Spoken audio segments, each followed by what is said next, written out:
Assalamualaikum warahmatullahi wabarakatuh. Selamat pagi sahabat budaya dimanapun Anda berada. Terima kasih Anda kembali bersama kami di acara Kearifan Lokal Sumatera Barat pada pagi hari ini. Dan kali ini kita akan membahas tentang kearifan lokal, ya, kearifan lokal pola pengasuhan anak dalam keluarga suku Minangkabau, ya. Dan kita akan coba kupas persoalan ini nanti bersama Ibu Dr. Wirda Ningsih. Beliau adalah Ketua Kajian Kearifan Lokal Minangkabau. Maksud kami Ketua Kajian Kearifan Lokal UNP Padang tentunya, ya. Baik, sahabat budaya, bagi Anda nanti ingin bergabung di kearifan lokal ini, Anda bisa gunakan line telepon 0751 812 414 ataupun di 0811 66 09 240. Baik, sahabat, kita segera saja mulai perbincangan ini dengan menyapa dulu narasumber kita Ibu Wirda Ningsih yang sudah bersama kami di studio pagi ini. Assalamualaikum warahmatullahi wabarakatuh, Bu Wirda. Waalaikumsalam warahmatullahi wabarakatuh. Iya, sehat Ibu ya? Alhamdulillah. Alhamdulillah sehat. Baik, Bu Wirda, pagi ini kita akan coba kupas tentang pola asuh, ya. Pola asuh, tepatnya pola asuh keluarga dalam keluarga, ya, pada suku Minangkabau. Ya, sebagaimana kita ketahui, Bu, ada satu kata pusako mungkin itu, ya. Saya juga kurang pasti, tapi mengatakan kalau paku kacang balimbiang gitu, Bu, ya. Tampurong lengang lenggokkan gitulah. Nah, anak dipaku kemanakan dimimbiang, udang kampung dipatenggangkan. Jadi ada kata-kata anak dipangku kemanakan dimimbiang. Ini terkesan ada persoalan pengasuhan di sini, Bu, ya, dalam membimbing, ya, memangku membimbing gitu. Nah, apakah ini menyiratkan juga kalau Minangkabau itu sebenarnya juga punya sistem pola asuh yang tersistematis, kemudian yang sudah terencana dengan baik dan juga dilakukan dengan baik di tengah masyarakat Minangkabau lalu, Bu, ataukah demikian atau bagaimana, Bu Wirda? Silakan, Bu Wirda. Terima kasih Pak Dit. Pada intinya sebuah apa yang menjadi nilai-nilai di masyarakat, apa yang menjadi norma di satu masyarakat itu akan mempengaruhi bagaimana pola pengasuhan anak gitu.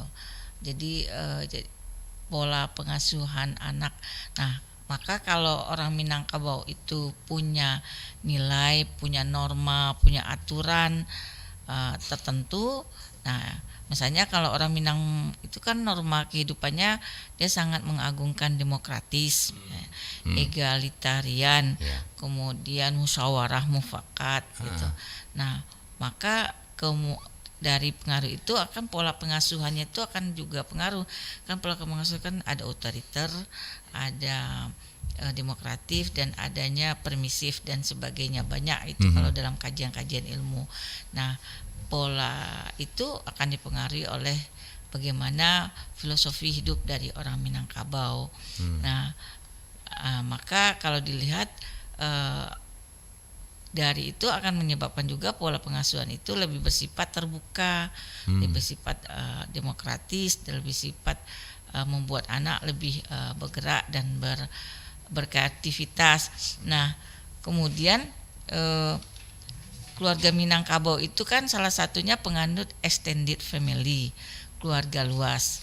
Maka pola pengasuhannya itu juga dipengaruhi oleh kondisi hal demikian.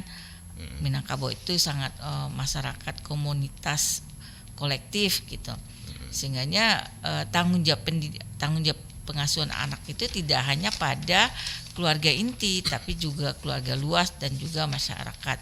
Maka kata anak dipangku kemanakan dibimbing, orang masyarakat dipertimbangkan, orang kampung dipertimbangkan. Nah, maka apa yang menjadi nilai dari pola pengasuhan orang Minangkabau itu sebuah pendidikan itu tidak hanya menjadi tanggung jawab keluarga inti, tapi juga menjadi tanggung jawab keluarga luas dan tanggung jawab dari masyarakat. Maka kalau kita lihat pola yang dilakukan oleh masyarakat pada zaman dahulu, kalau anak itu tidak hanya dinasihati, tidak hanya ditegur, tidak hanya diayomi, tidak hanya dilindungi oleh keluarganya, intinya, tapi juga eteknya, pamannya, kakeknya, dan juga masyarakat luas. Jadi maka tidak heran kita kalau di Minangkabau itu terjadi misalnya anak tidak diasuh oleh eteknya, oleh matuonya gitu. Dan malah beberapa penelitian yang kita dapatkan misalnya kalau misalnya penelitian yang kita dapatkan di beberapa negara yang masih hidup sekarang misalnya kayak kasus di daerah Lampe Angke misalnya, kalau ada kebiasaan tradisi dari masyarakat itu keluarga inti yang ada merantau itu pulang belajar mengaji, kemudian diasuh oleh nenek atau kakek atau ete atau mak tuo gitu. Jadi ada sebuah kolaboratif di dalam melakukan pendidikan anak. Nah, kemudian kalaupun orang tuanya, kalau orang Minangkabau itu kan kadang-kadang kalau kita lihat juga misalnya ada orang anak sepesusuan gitu, karena ibu yang mau bekerja, yang lainnya juga bekerja ke sawah dan sebagainya, kemudian dia ditinggal di rumah dan diasuh oleh mak tuonya, dan dia disusui oleh tidak hanya ibu kandungnya tapi disusui juga oleh saudara-saudara ibunya. Nah, jadi bahwa norma-norma hidup dari Minangkabau itu mempengaruhi bagaimana juga pola pengasuhannya, dan pola pengasuhan Minangkabau itu adalah kolektif. Pengasuhannya itu diasuh juga oleh keluarga luas dan dilakukan juga menjadi tanggung jawab bersama. Nah, itu sebenarnya yang konsep betul dari masyarakat Minangkabau dalam persoalan pengasuhan anak. Jadi ternyata sistem asuhnya ini kolektif berarti ya Bu ya, bukan individualis gitu, artinya hanya tanggung jawab individu keluarga inti gitu lah ya, tidak ya Bu ya, tapi adalah jadi tidak mengherankan berarti Bu ketika ada satu atau seorang anak itu ditegur oleh keluarga lain gitu ya, keluarga lain untuk tidak melakukan hal-hal yang tidak baik gitu ya Bu ya. Oke, itu inti polanya sebenarnya. Nah, kemudian ada nggak Bu ya pengaruh Minangkabau ini kan spesifiknya dari suku-suku daerah lainnya ya kan, matrilineal. Nah, apakah pengaruh matrilineal ini juga besar terhadap pola asuh di Minangkabau Bu? Dibanding sekolah lain yang patrilineal, apakah ada perbedaan akhirnya Bu, gimana? Iya, ada perbedaannya, kan itu punya keunikan tersendiri. Kalau di Minangkabau kan kalau seorang anak berada di rumah itu tidak hanya tanggung jawab ibunya, tapi juga tanggung jawab etek dan matu neneknya. Malah kalau kita melihat ketika ibunya sudah meninggal, itu mak tuo atau eteknya siap bertanggung jawab terhadap anaknya yang ditinggal. Mak tuo atau neneknya yang dari dan ibunya. Saudara ibunya. Gitu Kan ya. kalau kita awalnya kan dulu kalau intinya betul kita kan berada di rumah gadang. Di rumah gadang tuh keluarga yang pihak perempuan. Mereka ada dalam keluarga, ada anak yang pertama, anak kedua, anak ketiga, tapi anak perempuan gitu. Kemudian mereka melahirkan anak, dan anak-anak yang lahir itu menjadi tanggung jawab bersama. Jadi diajarkan, misalnya ada si etek mengajarkan menjahit gitu, yang satu etek lagi mengajarkan masak gitu, yang satu lagi etek yang suka negur saja kerjaannya gitu, atau waktu kehidupannya. Jadi sebuah pengasuhan, dan kadang-kadang anak itu bermain dengan saudara ibunya, melakukan permainan-permainan, melakukan nyanyi-nyanyian atau melakukan gerakan-gerakan yang sebenarnya dalam ilmu psikologi mental itu kan ada stimulus untuk perkembangan dan pertumbuhan si anak. Nah, itu di dalam masyarakat Minangkabau itu terkenal dengan namanya tradisi manjujai. Gitu. Nah, manjujai ini sudah diteliti juga oleh orang kedokteran, juga diteliti oleh beberapa ahli-ahli lain termasuk ahli antropologi bahwa sebenarnya Manjujai itu memiliki pembangunan kecerdasan pada anak, baik kecerdasan motorik, kecerdasan sosial, kecerdasan psikologis, kecerdasan emosi, dan kecerdasan religius. Jadi dalam kegiatan Manjujai itu ada permainan-permainan kecil yang dilakukan oleh atau pematuonya atau ibunya atau neneknya, gerakan-gerakan yang akhirnya itu menstimulus otaknya. Permainan misalnya permainan po amai-amai gitu, po amai-amai bilalang kupu-kupu gitu. Siang makan nasi, kalau malam minum susu gitu. Nyanyi. Nah, nyanyi itu kan gerakan. Nah, gerakannya itu menimbulkan stimulus motorik dia dan itu mempengaruhi pertumbuhan otak dia gitu. Kemudian komunikasi di dalam itu kan kadang-kadang kalau dari hasil yang kita survei bahwa si ibu itu suka cerita. Kadang-kadang ada binatang, itu ayam jangan patok kakaknya, kakak jangan patok adik. Nah, itu ada nilai-nilai yang disampaikan oleh si ibu atau mak tuo yang sedang bercerita tentang kehidupan binatang. Atau tumbuh-tumbuhan suka bercerita, ini tumbuh-tumbuhannya kenapa dari pagi sampai itu ada disiram, siapa yang nyiram, ada sayang. Jadi banyak kegiatan-kegiatan yang kalau kita survei hari ini masih dilakukan oleh beberapa keluarga Minangkabau, kegiatan bermain, kegiatan menyanyi, kemudian bercerita yang dilakukan tidak hanya oleh ibunya tapi dilakukan oleh nenek-nenek gitu. Kan memang banyak sekarang masih bertahan misalnya anak kita diasuh oleh nenek kakek dan nenek kakek itu membawa main, kemudian membawa jalan-jalan, kemudian membawa melihat-lihat. Nah, dari proses dia melakukan interaksi itu ada nilai-nilai yang disampaikan, ada pesan-pesan yang disampaikan untuk internalisasi nilai kepada anak. Nah, di dalam orang Minangkabau itu disebut dengan Manjujai gitu. Manjujai gitu ya Bu ya. Baik Bu Wirda. Baik, sahabat budaya di mana Anda berada, bagi Anda yang ingin bergabung di acara kearifan lokal ini, Anda bisa gunakan line telepon 0751 812414 ataupun 0811 660940. Dan pembicaraan kami ini tidak hanya bisa didengarkan melalui radio tapi juga bisa Anda pantau melalui live streaming YouTube kami di channel Pro 4 RRI Padang ya. Kita juga live saat ini.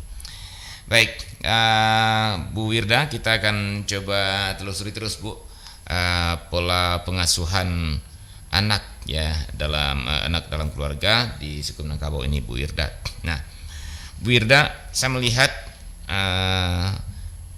Minangkabau itu sangat menempatkan pendidikan yang pada muaranya tentu berujung kepada kualitas sumber daya manusia itu Bu ya. Itu menjadi salah satu yang sangat utama di adat Minangkabau Ibu Wirda. Sehingga ada pepatah mengatakan karantolah bojang dahulu sebab di rumah dan berarti kan ada ini persoalan kesiapan atau pembangunan sumber daya manusia gitu ya. Artinya untuk membangun kampung ya cari pengalaman lah dulu. Saya coba melihat sisi demikian.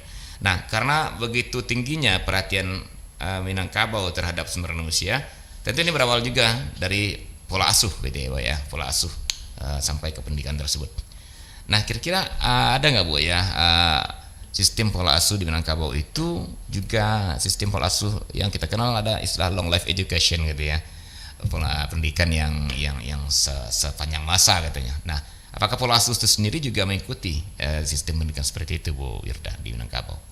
Ya, kalau pola memberi kemandirian gitu kan, itu kan sebenarnya kan dimulai dari sejak usia dini itu dilakukan gitu. Dari pola asuhnya udah diberikan memang ya. Sudah dari anak itu kalau diajarin ketika dengan permainan merangkak gitu, merangkak jatuh, dia si nenek itu udah pas jatuh dia nggak langsung teriak, berdiri, jatuh diri. Itu kan pelajaran hidup, bahwa hidup itu ada saatnya jatuh, ada saatnya berdiri. Nah, itu mulai dari situ, kemudian sampai proses mulai anak-anak juga dilakukan, diberi kesempatan bermain. Kemudian kalau kemandirian, kalau anak laki-laki kan diletakkan di surau gitu.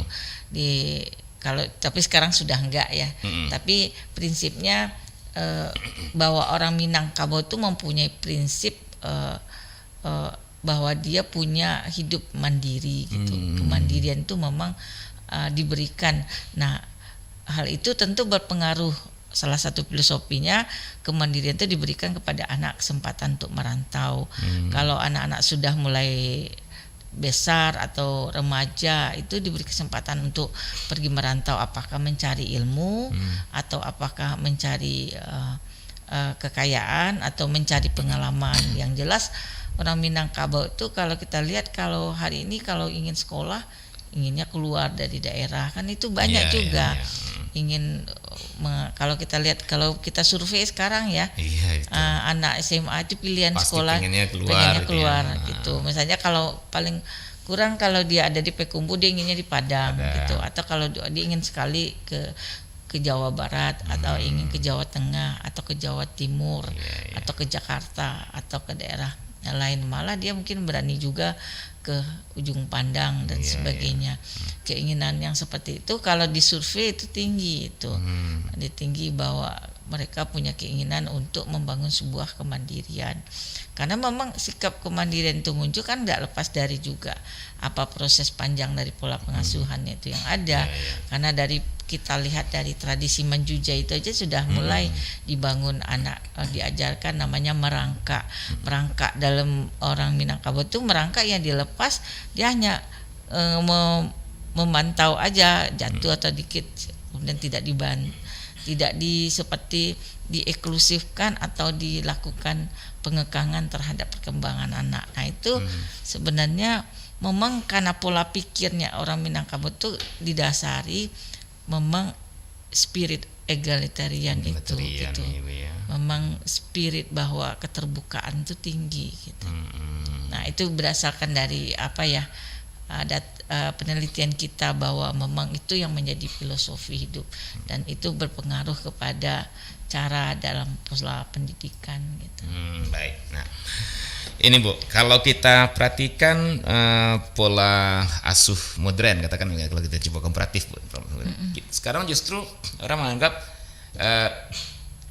semakin sedikit pengawasan dari orang tua, atau menganggap ya kita coba kasus semakin sedikit keterlibatan orang tua dalam mengasuh anak-anak gitu ya Bu ya. Itu justru membuka ruang anak-anak untuk macam-macam gitu ya, untuk terjadi di luar kehendak kita gitu ya, karena ya katakanlah loss control atau segala macam ya. Dan semakin banyak keterlibatan orang tua atau pengawasan orang tua, mungkin semakin bisa terjaga. Itu barangkali kita lihat hari ini Bu. Nah, tapi kalau kita lihat di pola asuh Minangkabau sendiri Bu, kalau nggak salah ketika di akil balik, berarti sekitar 15 tahunan lah ya, itu sudah ke surau gitu lah kan ya. Surau artinya di Mandiri tadi nih Bu, sudah mulai lepas dari rumah gadangnya, dari keluarga intinya. Kemudian tidak berapa lama sudah merantau gitu. Nah ini apa sih yang membuat orang Minang begitu yakin melepas anak-anak masih begitu muda dari mereka, dari pengawasan langsung mereka, sampai merantau pun dia susah muda itu, padahal itu kan masih rawan ya Bu ya. Nah kira-kira apa nilai-nilai yang membuat mereka bisa seperti itu Bu Wirda? Orang Minang merantau bukan berarti dia bukan lepas dari diri keluarga gitu. Kan kalau merantau bagi orang Minangkabau itu di sana ada mamanya. Gitu. Ketika pergi jadi merantau, dicari keluarganya juga. Dicari keluarga, kalaupun tidak ada kan ada prinsip hidup. Kalau anak merantau, carilah induk samang gitu, carilah keluarga. Tetap mereka prinsip orang Minang itu keluarga menjadi titik utama di dalam persoalan hubungan-hubungan sosial dimanapun berada. Di mana bumi dipijak, di situ langit dijunjung, itu kan sudah filosofi yang diberikan hidup bagaimana menjadi orang Minangkabau berada di daerah lain selain di mana bumi prinsip di mana bumi dipijak juga ada prinsip mencari keluarga untuk bisa menjadi pelindung dan bisa menjadi bagian dari hubungan sosial yang baik gitu. Nah itu bisa saja dengan mama mereka yang ada di rantau, tapi bisa juga keluarga orang sekampung, bisa saja orang luar yang kemudian dilakukan proses untuk bisa menjadi dekat, menjadi bagian dari keluarga. Jadi orang Minangkabau itu di mana-mana dia akan mencari keluarga gitu. Di mana kan maka kan ada kalau kita lihat kan tradisi Malako gitu kan orang Minangkabau. Kalau misalnya kita dari Nagari Payakumbuh misalnya kita pergi ke Nagari Bukit Tinggi misalnya pindah gitu. Kalau zaman dulu kan itu dilakukan tradisi Malako supaya dia mendapatkan keluarga, mendapatkan nenek mama atau orang-orang terdekat. Jadi bahwa orang Minang tuh yakin bahwa keluarga itu menjadi titik penting di dalam membangun sebuah menuju kesuksesan gitu. Nah itu jadi orang Minangkabau itu sangat kita membangun karakter sosial gitu, membangun hubungan-hubungan sosial kolektif sehingganya dia menjadi survive, menjadi tangguh dan bisa melakukan apa yang menjadi cita-cita itu gitu. Baik. Malako itu barangkali hari ini masih kita temukan sepertinya gini Bu ya, contoh ada orang tua anaknya kos semuanya terus dititip ke ibu kos gitu ya. Barangkali ini salah satu refleksi Malako juga orang gini Bu ya. Refleksi Bu titip ya, ini nak di saya ini kalau marah kalau salah tolong ditegur segala macam. Barangkali sama itu Bu ya dengan refleksi Malako itu ya. Itu sebenarnya Malako yang sederhana. Sederhana ya. Tapi kalau yang sebenarnya Malako yang dalam tradisi Minangkabau itu kan ada prosesinya. Ada prosesinya bagaimana seorang yang berbeda nagari Malako ada aturan-aturan adatnya, kemudian ada karena orang berbeda suku pun juga dilakukan gimana Malakonya, dan itu masing-masing nagari punya ketentuan sendiri di dalam melakukan upaya-upaya Malako. Ya, cuman yang kita sebut tadi mungkin nilai-nilainya gitu ya, Bu, yang bagaimana melekatkan gitu ya, Bu ya. Orang yang belum tahu sama sekali kemudian jadi dekat gitu ya, Bu. Menjadi hubungan yang baik. Baik, Bu.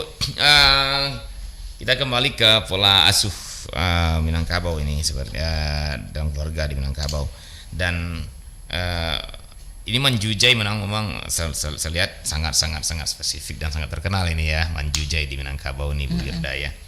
Nah, saya dengar Manjujai bukan hanya dari waktu sudah lahir saja kalau nggak salah Bu ya, bahwa mulai dari dalam kandungan ya.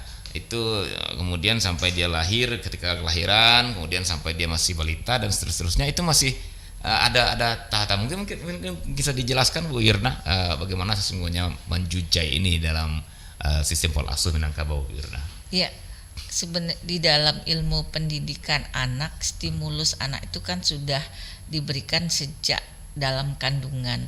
Di dalam Al-Quran pun, di dalam hadis Nabi pun juga dianjurkan kita untuk melakukan bahwa proses pendidikan anak itu dilakukan sejak dalam kandungan. Dan itu di dalam adat Minangkabau pun juga. Jadi di dalam adat Minangkabau maka ketika anak itu, seorang ibu itu hamil, maka ada kebiasaan dari itu melakukan nyanyi, dilakukan elus-elusan, lalu didengarkan musik-musik yang sebenarnya itu menstimulus dari perkembangan otak si anak. Kemudian di dalam tradisi Minangkabau pun juga ketika si ibu hamil itu kan ada tradisi juga mengilau si ibu yang sedang hamil gitu. Pihak bakonya atau pihak keluarga bapaknya untuk melihat, memberi kegembiraan, memberikan kiriman beberapa makanan atau buahan sehingganya yang si menantu yang hamil itu bisa menjadi sehat. Dan itu juga dilakukan beberapa tradisi, mungkin bahasanya bukan, kalau dalam orang Minangkabau ada salah satunya itu mendatangi menantu yang sedang hamil oleh pihak keluarga suami.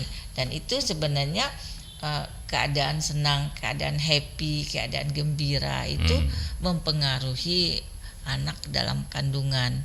Jadi kalau tradisi nujuah bulan gitu kan, tradisi dalam keadaan hamil itu sebenarnya itu adalah proses pendidikan di dalam masa kandungan.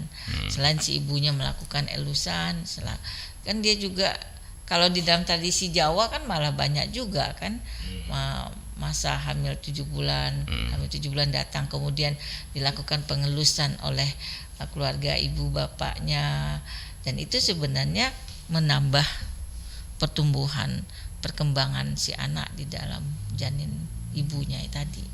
Gitu ya, Mbak ya. Jadi bukan hanya menyatukan chemistry psikologi mereka, tapi juga secara fisik ada pengaruh gitu, Bu ya. Iya, dengan mengelus kandungan itu ya.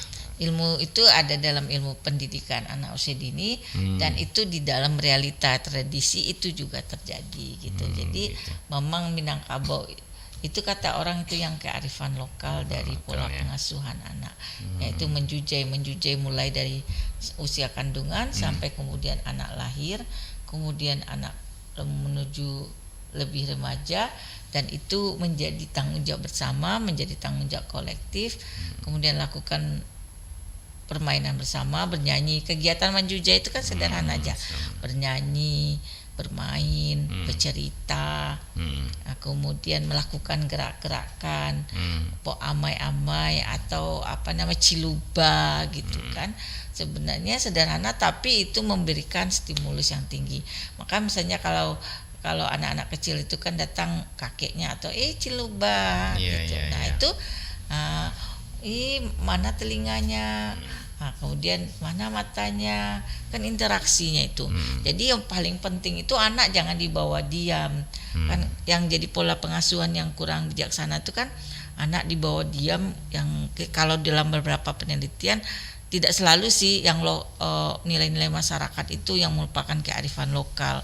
Contoh saja misalnya pola pengasuhan anak itu betul-betul di bedung kuat, tidak diberi kesempatan bergerak gitu. Nah itu sebenarnya menghambat dari pengaruh perkembangan si anak. Harusnya si anak itu dilepas. Kemudian ada juga dikasih empeng itu sebenarnya tidak bagus gitu. Sehingga setiap dia mau nangis dikasih empeng atau dikasih apa. Jadi itu itu berpengaruh nanti menjadi anak yang berani mengungkapkan pendapat, berani mengungkapkan sesuatu gitu. Jadi artinya kalau biasa dikasih kompeng itu nanti nggak berani dia gitu ya, Bu ya. Iya, dia mau bicara tutup tutup gitu. Sama dengan susu. Itu bisa mengaruh gitu, Bu ya. Pengaruh. Kalau padahal dia kan belum menyadar ya kalau dia itu Tapi kan itu proses perkembangan otak itu sudah teori penelitiannya gitu, bahwa anak itu harus dibesarkan dalam kesempatan untuk berbicara, dan kegiatan-kegiatannya itu harus penuh dibuka seluas-luasnya. Dia mau bicara apa, kemudian dia mau bergerak apa, itu diberikan seluas-luasnya. Dan itu paling penting pada usia dini itu kan the golden age, masa emas. Jadi masa itulah yang sebenarnya pembentukan dasar dari kepribadian anak. Maka kalau dalam beberapa penelitian bahwa kepribadian orang ini tak lepas bagaimana pola pengasuhannya pada saat usia dini. Kalau di saat usia dini itu dia dikembangkan, diberi kepercayaan yang tinggi, dia akan menjadi orang yang percaya diri. Tapi kemudian kalau dia berikan kesempatan berkreativitas, dia akan menjadi kreativitas. Tapi kalau selama pola pengasuhan itu pengekangan akan banyak terjadi, dia akan menjadi orang yang memang tertutup gitu. Misalnya kalau dalam pola pengasuhan sedikit-sedikit kalau dia dilarang. Kalau dilarang itu sebenarnya anak usia dini itu nggak boleh dilarang. Kalaupun dilarang, dia harus dikasih alternatif apa yang harus dia lakukan gitu. Jadi Kemudian, bahasanya bukan jangan tapi sebaiknya gitu ya. Sebaiknya. Barangkali begitu ya bedanya ya. Jangan lakukan itu, bukan itu Bu, tapi sebaiknya kamu lakukan ini gitu ya. Maka dia mau main ambil tumbuh-tumbuhan, dia ambil dicabut. Nah, cara ngambilnya begini gitu. Jadi nggak ada kata kamu tuh salah. Itu satu lagi, kamu salah, enggak. Jadi kalaupun dia melakukan kesalahan, kita melakukan ini yang bagusnya gitu. Misalnya dia ngambil tangan kiri, ini bagusnya dengan tangan kanan, dan itu dilakukan oleh saudara-saudara ibunya. Termasuk juga kalau nyuruh dia ambil itu tidak, karena ada sesuatu hal kita bilang, ibu mau ini bisa nggak ngambil. Nah, kalau ngambil cek dia ambil kan, dikembalikan gitu. Nah, proses-proses itu besar pengaruhnya terhadap perkembangan dan kepribadian anak masa datang. Itu sudah banyak penelitian yang menunjukkan bahwa pola pengasuhan yang dilakukan pada usia dini itu sangat mempengaruhi bagaimana dia telah dewasa. Dan pola pengasuhan pada usia dini itu disebut modal personality. Kalau dalam ilmu antropologi, psikologi itu namanya modal of personality, modal dasar pembentukan dia, dan ini adalah yang akan menjadi akar ketika dia setelah dewasa. Maka ketika kita teliti, menjujai itu sesuatu menjadi dasar pembentukan kepribadian anak, karena selama menjujai itu dia diberikan banyak nilai. Sepertinya kita masa anak-anak nangkap nilai, enggak, jangan dianggap remeh, karena pada saat itu dia 90% itu otaknya menerima apa yang dilihatnya, apa yang dia dengar, dan apa dirasakan. Maka pada anak usia dini itu jangan sampai dia disakiti, dimarahi atau dicaci maki dan sebagainya. Itu kan akan berbekas di dirinya dan mungkin sadarnya nanti setelah dewasa.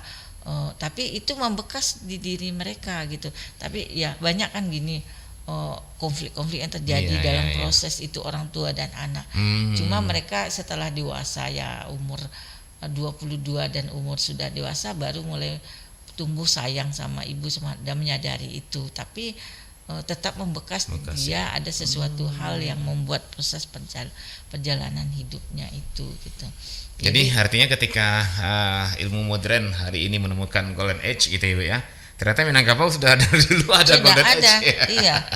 Dengan menjujai ini ada hukum Dorothy namanya yang dikembangkan oleh orang Eropa sana tentang pendidikan anak usia dini. Ternyata kita sudah ada gitu. Malah misalnya kalau yang penelitian Bu Wida tentang khatam Quran itu kan, kalau di dalam hukum apa itu kan, dalam mereka semua anak juara gitu, semua anak juara. Jadi jangan, anak itu tidak perlu dikatakan kamu lebih ini, kamu ini, enggak. Jadi semua anak yang mendapatkan prestasi kasih aja dia. Karena itu kalau kita tidak memberikan itu akan menghambat pertumbuhannya. Nah, di dalam tradisi masyarakat kita yang masih kuat dengan adatnya, misalnya dalam penelitian Bu Wida tentang yang ada di Balai Gura, ketika anak sudah pandai membaca Al-Quran kan diberi hadiah semua. Diberi hadiah, semua anak juara. Jadi konsep itu ada dari luar masuk ke Indonesia, semua anak juara. Tapi sebenarnya Minangkabau sudah lebih duluan. Berarti karena orang Minangkabau enggak apa ya, di mana ya lapanya ya? Mungkin karena belum ada keinginan dulu tuh untuk mengekspos seperti itu ya. Sehingga nilai-nilai kita justru diekspos oleh orang lain gitu. Kadang-kadang orang Minangkabau itu kan urut itu, diurut itu bayi itu kecil-kecil gitu kan. Ya berarti itu Bu kelemahannya kita, orang-orang kita dulu tuh nggak suka mengekspos gitu ya. Nggak suka mempublis gitu lah ya, teori-teori dia gitu loh. Nah itu salah satu salah satu dari tujuan dari Pusat Kajian Kearifan Lokal, publis kembali itu ya. Sekali menggali kembali, ya, tapi kan sayang Bu, kita menemukan keunggulannya setelah dipublis orang lain. Iya.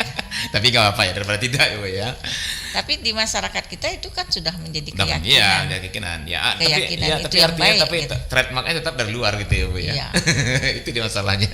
Iya. Tapi nggak apa-apa. Yang penting kita membuktikan ke dunia gitu ya. Kalau ternyata Minangkabau itu lebih duluan gitu ya. Baik, nah ini Bu, kita bicara juga nih, kan menjujai itu sangat-sangat terkenal ya, dan bahkan sampai saat ini pun saya terus terang kata-kata menjujai itu artinya di bahasa Minang saya belum ngerti Bu, jujur. Kita berkata Minang apa sih yang arti sesungguhnya menjujai? Katakanlah ma itu mungkin imbuhan sebagai kegiatan gitu ya, misalnya mengambil gitu ya, menjujai. Tapi yang jujai ini saya terus terang menstimulus kalau bahasa ini ya. Menstimulus kita gitu. Untuk soalnya jarang dipakai di bahasa Minang kan Bu ya, jujai itu. Sudah banyak dipakai juga. Cuma Ah. sudah mulai ditinggalkan di kalangan kita. Gitu. Jadi itu menstimuli sebenarnya orang. Jadi kalau orang Minang ambil itu tetet, kan suruh ngambil sesuatu gitu, suruh anak tuh jalan ke situ balik lagi gitu. Jadi itu kemudian stimulus ya. Stimulus. Jadi banyak kegiatan-kegiatannya itu tidak membuat dia didikte, tapi dibuat dia untuk merangsang gitu. Banyak jadi kegiatan. disuruh berpikir gitu ya. Kayak bernyanyi gitu, dinyanyi itu dia anak tuh kan dengan nyanyinya apa nih kata nenek gitu. Kemudian nenek dan apa itu kan suka bercerita. Berarti benar ya, sebuah teori mengatakan bahwa anak-anak itu sebenarnya orang yang belum dewasa gitu ya. Orang dewasa yang belum dewasa kayak gitu jatuhnya ya. Artinya dari kecil tuh ternyata dia juga sudah punya instrumen, pemikiran, punya apa semacam yang sudah seperti orang dewasa gitu, tapi dia belum sadari itu barangkali maksudnya Bu ya. Intinya sebenarnya anak usia dini itu sudah diberi kecerdasan sama Allah sejak lahir. Contoh saja sederhana. Kalau dia menyusu, dia diajarkan sama ibu. Begini begini, nggak ada refleks dia untuk dia bisa melakukan menyusu sama ibunya. Itu kekuatan yang diberikan Allah, kemampuan yang diberikan Allah kepada seorang bayi. Dan kemampuan mendengar, kemampuan merasa itu sudah diberikan Allah sejak dia dalam kandungan. Jangan-jangan itu yang melatar belakang lahirnya mungkin Manjujah Ibu ya. Artinya kesadaran karena potensi itu sudah berikan Tuhan dari awal sehingga lahirlah Manjujah. Jangan begitu ya. Potensi itu mati karena ulah manusia. Nah itu misalnya ulahnya manusia sebenarnya kan karena dalam proses pendidikan tuh banyak dilarang sehingga anaknya tidak percaya diri, sehingga anaknya banyak diam, aku salah dan itu bukan dari potensi diri dia, tapi potensi itu yang dimatikan oleh pelaku manusia yang ada di sekitar. Berarti memang banyak kekeliruan Bu ya, kalau kita perhatikan orang tua sedikit anaknya yang berbeda dari keinginan langsung dimarahin. Dan itu memang banyak penelitian yang menunjukkan bahwa matinya kreativitas anak setelah dewasa itu tidak lepas dari pola kepengasuhan yang dilakukan oleh orang tua. Contoh hari ini serba larang, serba marah gitu, serba mengancam kepada anak, dan itu sekarang sedikit megang tanah aja langsung misalnya main tanah gitu. Main tanah gitu, kita bisa lakukan main ganti dengan perbuatan main tanahnya itu dikhususkan nanti setelah bermain bersihkan tangan, kasih lokasi cari tanah yang bersih barangkali Bu ya, bisa disediakan tanah bersih, main tanah tuh pakai itu sarung, sarung. Dia bermain tanah. Sebenarnya kalau anak-anak dulu kan dia memang senang ke sawah, dibawa sama ibunya main tanah, main puput, main apa, nampak kan kita juga heran kok anak-anak petani kok bisa hebat gitu kan. Apa yang dikasih makan, karena dia memang proses, ada pola pengasuhan yang diberikan oleh orang tuanya, ada kemerdekaan, ada kebebasan, tapi bukan kemerdekaan yang kebebasan, tapi kontrol sama orang tua, dan kontrol itu menyalurkan apa ya, menyalurkan kreativitas diri lah itu misalnya kalau zaman dulu itu kan kita, zaman sekarang juga kalau ada orang kalau ambil jeruk jeruk limau gitu, jeruk yang besar, nanti kita kupas ya nak, dibikin lalu dibikin mobil-mobilan.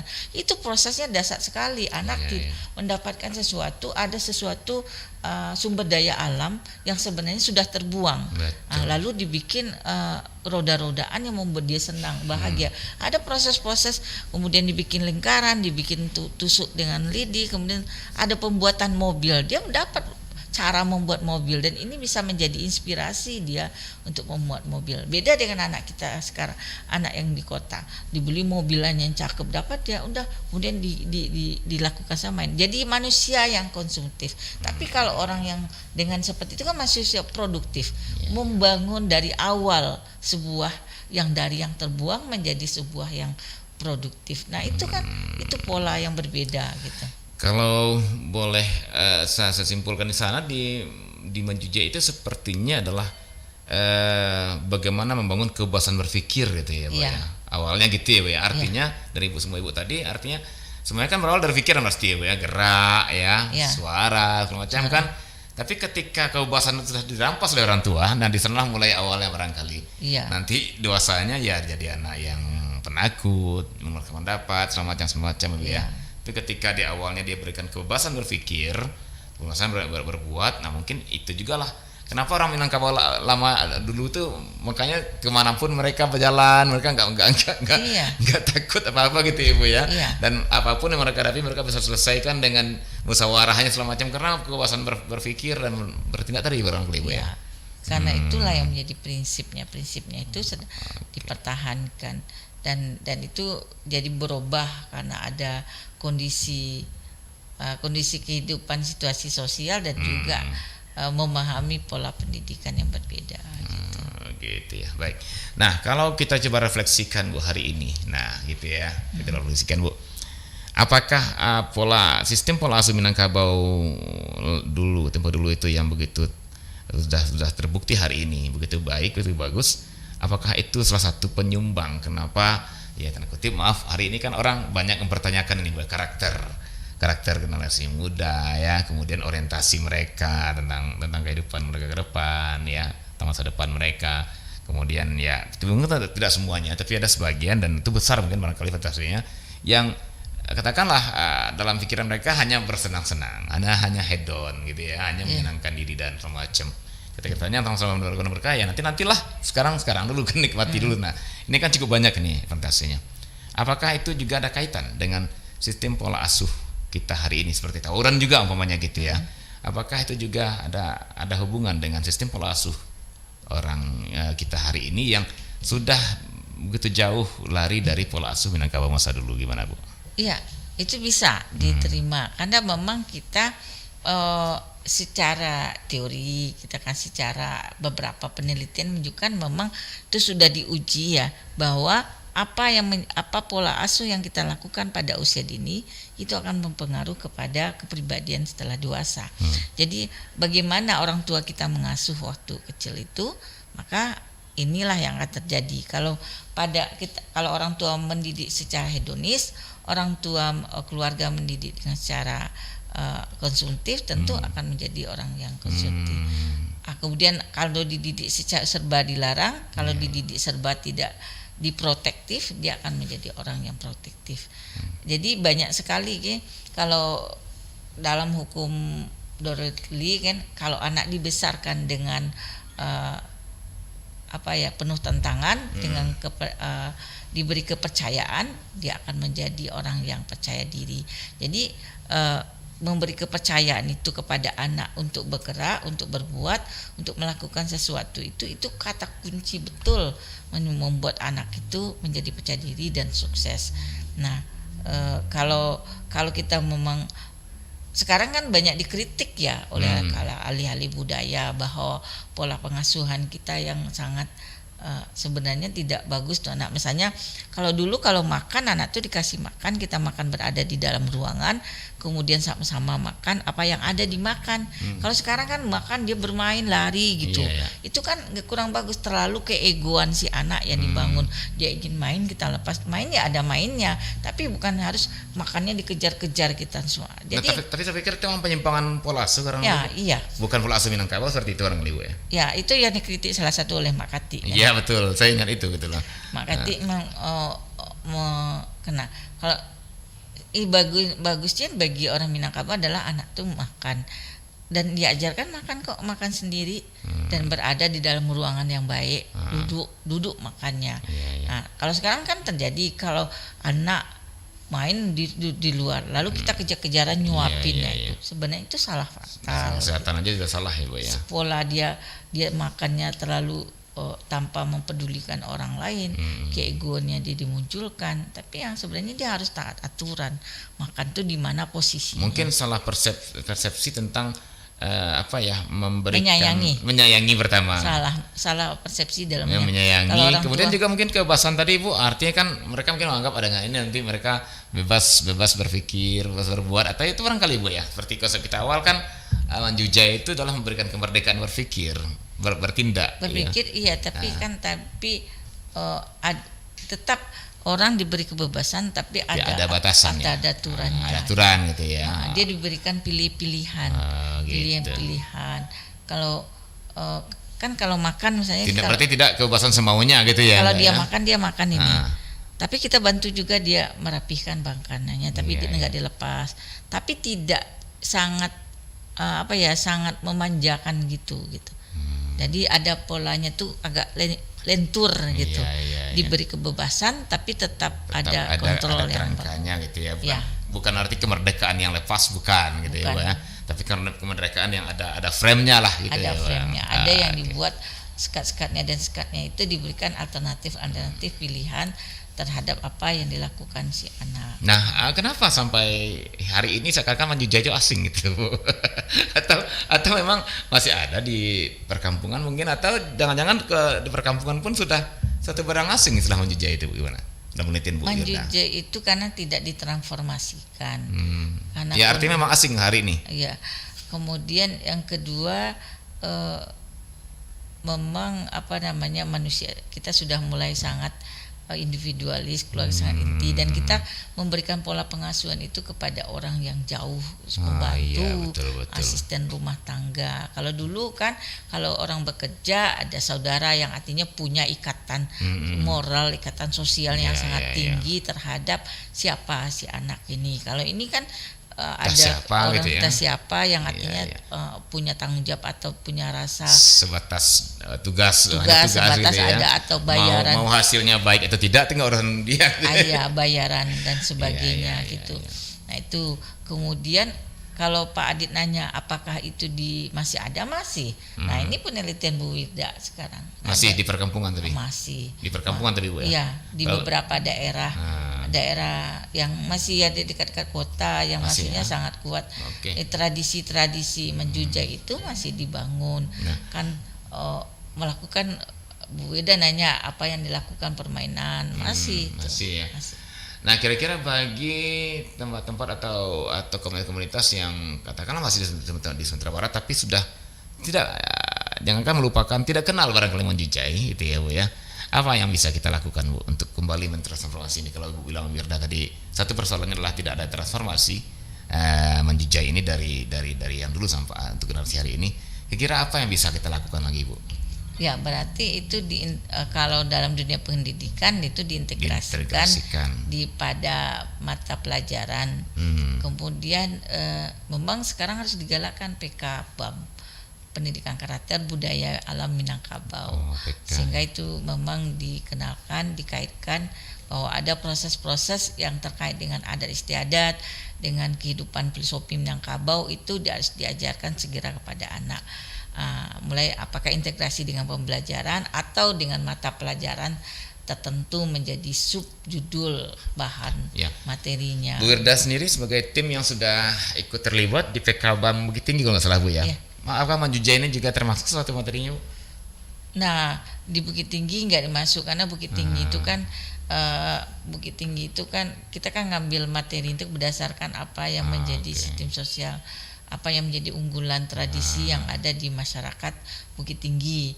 Nah, mungkin kalau Manju Jajo ini dari hasil salah satu daerah yang masih mempertahankan itu Agam. Oh, justru di daerah sana gitu ya. Ya, Agam juga, Agam gitu Sumatera Barat. Makanya nggak perlu lagi dijadikan materi gitu ya Bu ya di PK-BAM karena memang sudah masih hidup di sana gitu ya Bu ya. Iya. Enggak, kalau di Bukit Tinggi kan enggak masuk Bukit Tinggi itu karena berdasarkan apa yang menjadi kultur dari Bukit Tinggi. Bukit Tinggi itu kan sudah perkotaan. Iya.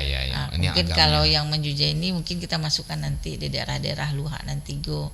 Misalnya kayak Agam, Tanah Datar, Kumbuh dan sebagainya. Tapi bagusnya itu dimasukkan sebuah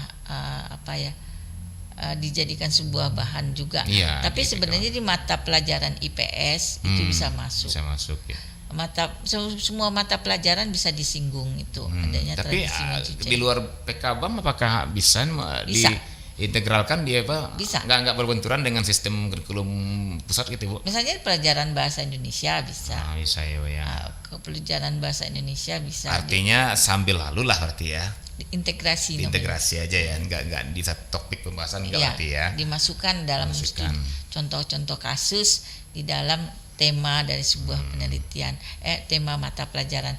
Misalnya saja di IPS misalnya hidup bersama atau IPS kan ada sebagai makhluk sosial gitu dan sebagainya bisa dimasukkan. Baik Bu Wirda, karena memang tentu kita tidak ingin kehilangan sebuah produk budaya kita sendiri yang justru orang luar sudah mengakuinya gitu ya, tapi kita sendiri menyanyiakannya gitu ya Bu Irda ya. Tentu kita juga berharap kita buktikan memang ternyata benar Minangkabau itu punya produk budaya yang luar biasa nih ya untuk pembangunan sumber daya manusia ya, karakter manusia gitu. Baik Bu Irda, sebelum kita akhiri bincang-bincang kita di Kearifan Lokal ini, barangkali ada yang ingin Bu Irda sampaikan semacam closing statement ataupun himbauan terhadap masyarakat kita dalam pola asuh ini, silakan Bu Irda. Bahwa Minangkabau itu memiliki pola asuh yang berkearifan lokal, bahwa orang Minangkabau itu mengandung sistem pengasuhan yang kolektif, kemudian menganggap sebuah pengasuhan itu mesti distimulus sejak usia dini dan dilakukan dengan kegiatan menjujai, mulai bermain, bergerak, menyanyi dan bercerita, dan hal itu perlu kita transformasikan kepada generasi berikutnya. Bagaimana sih sebenarnya hal-hal positif dalam stimulus anak-anak, dan tentu untuk menggalakkannya keterlibatan 3 pilar keluarga, sekolah dan masyarakat itu menjadi titik penting. Di sekolah kita bisa lakukan ini menjadi bahan dari sebuah mata pelajaran atau integrasi dari sebuah mata pelajaran di sekolah, tapi juga keluarga bisa kita lakukan gerakan PKK untuk mengenalkan kembali menjujai sebagai entry point dalam pola pengasuhan anak termasuk masyarakat. Dan sebenarnya tidak hanya Dinas Pendidikan yang mengembangkan ini, termasuk Dinas Kebudayaan, termasuk juga BKKBN, agar ini menjadi sebuah program yang bisa digalakkan dan dikenalkan dan menjadi unggulan dalam persoalan pola pengasuhan anak dalam keluarga. Oke, baik Bu. Dan kita berharap dengan perbincangan kita ini nanti Manjujai akan kembali minimal didengar ya, didengar dan diketahui ternyata ada istilah Manjujai di Minangkabau ini, terutama untuk ada kita generasi muda Ibu ya. Karena saya dengar tadi mahasiswa Ibu juga nonton ya. Iya. Mudah-mudahan ini juga jadi semacam katakanlah istilah Ibu tadi dalam pendidikan, stimulus bagi mereka untuk mencari tahu lebih jauh dan menerapkannya Manjujai ketika mereka nanti menjadi orang tua bagi anak nah, kita gitu ya Bu Irda. Nah, ketika ini terus bergulir ya pada akhirnya Manjujai akan bertahan, lestari dan menghasilkan generasi yang lebih tangguh, lebih paripurna lagi ya Bu ya. Baik sahabat budaya, sampai di sini acara Kearifan Lokal Sumatera Barat kita pada pagi hari ini dengan satu topik yang menarik saya pikir dan juga sangat membumi dan sangat penting dalam kehidupan anak-anak kita, yaitu satu sisi kehidupan golden age kata orang sana gitu ya, ternyata dilakukan dengan Manjujai kata orang Minang. Jadi orang Minang sudah duluan ini menghargai golden age ya ketimbang golden age keluar. Namun sayangnya hari ini kita mungkin ya positifnya anggap sajalah mungkin karena terlalu banyak tuntutan hari ini sehingga kita melupakan atau mungkin terlupa atau mungkin kearifan lokal Minangkabau masa lalu yang punya nilai luar biasa yang diakui oleh orang modern hari ini. Untuk itu dengan ini kami harapkan semuanya kembali kepada kearifan lokal dan bisa menjadi orang Minangkabau yang sesungguhnya. Baik, sahabat budaya, sampai di sini acara kita dan sampai jumpa di kearifan lokal berikutnya. Assalamualaikum warahmatullahi wabarakatuh. Waalaikumsalam warahmatullahi wabarakatuh.